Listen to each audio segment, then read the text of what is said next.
Cathy just wants to play with you, but please, don't take her dolly. Cathy's Curse 1977, also known as Chacamares, which is French for nightmares, because it was filmed in Montreal. Even though it was done in English, it was basically the Canuck version of the Omen, Carrie, Alice, Sweet Alice, The Exorcist. You know those creepy 70s child movies where they'll always have a creepy 70s child. Basically the Canadian version of that. So it's seen the most as a knockoff, even though I loved a lot of different of these horror elements in this. The basic concept of this movie was this family moves back into this house where the father of this child, Cathy, and the mom, family of three, move back into the house where his sister ended up dying in the 40s. And his daughter, Cathy, ends up moving into the same room that she was when she was a little girl when she died.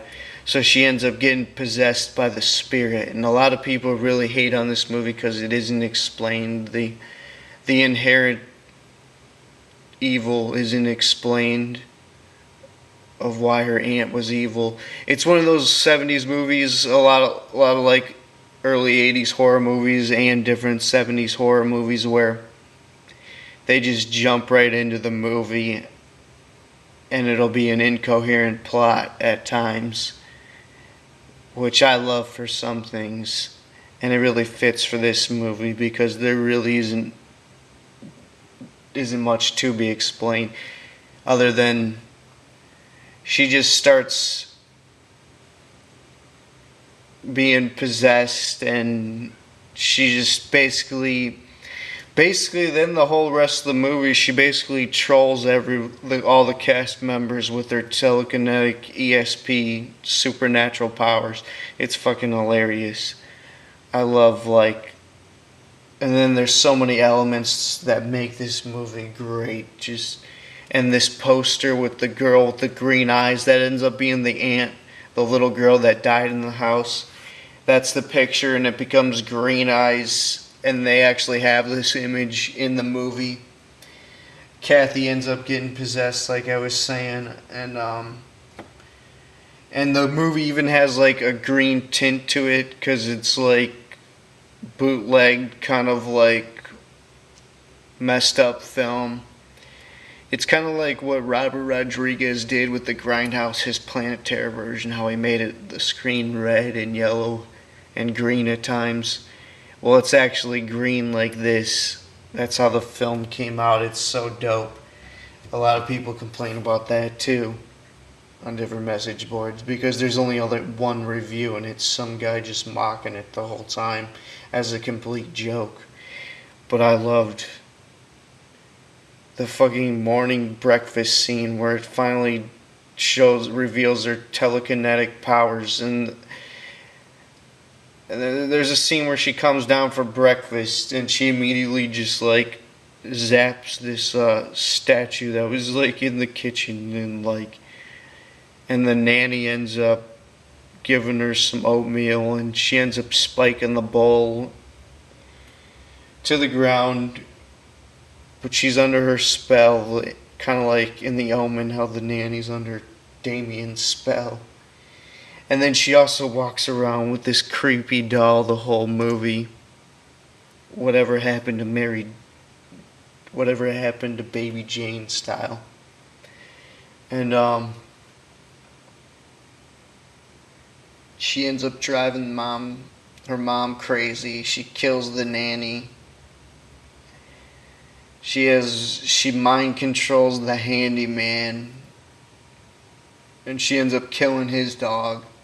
Meanwhile, the dad of this whole thing is just completely clueless while paramedics are showing up and different doctors, and then some guy shows up to look at the dog like a veterinarian, and is like, "Oh, that's not poisoning. I don't know what it is."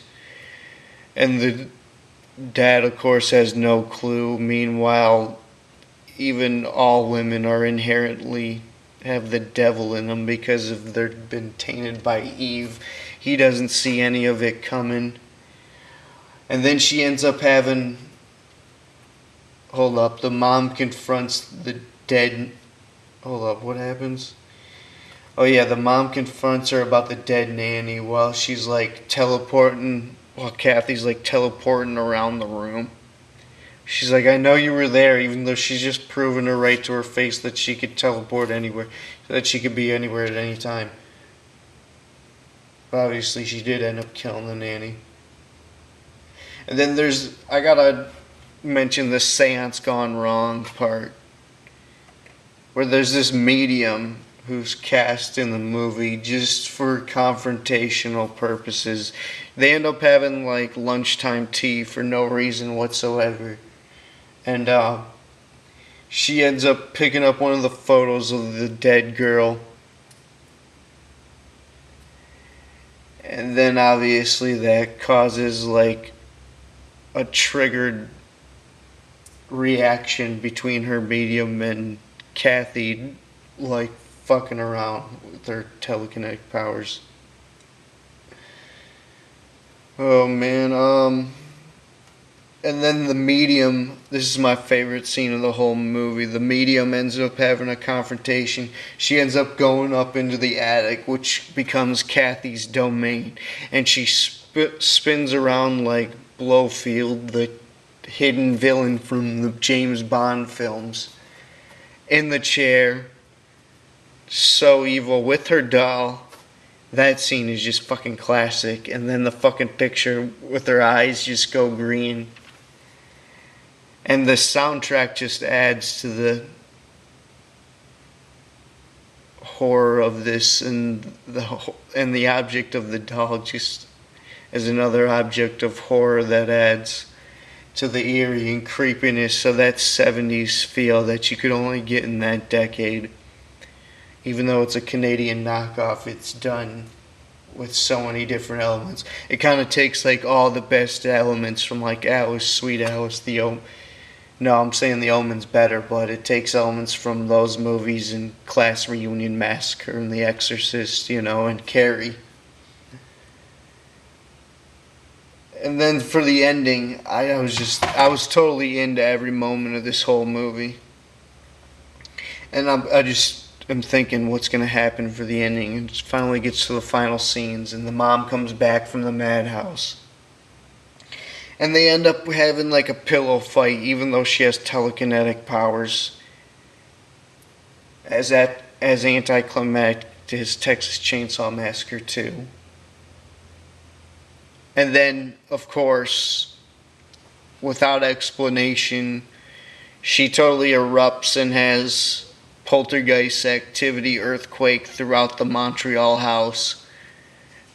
And she loses her powers and she goes back to being nice, Cathy. Didn't see it coming, did you? I wanted more gore. I wanted an actual death, but because it was the little girl, they didn't go with it at all. So that kind of sucked. The mom lived, the dad lived, the handyman lived. So basically, she only killed the nanny out the window, the Omen style. I'm gonna give it a B. If the ending was better, I would have gave it a B plus. Like I said, I love all the different moments that I mentioned. The only reason why she loses her powers at the end of the movie is just basically because it's the end of the movie and they're like, she has to lose them. The end. B plus. This was JBM, Cathy's Curse, 1977. I'm out.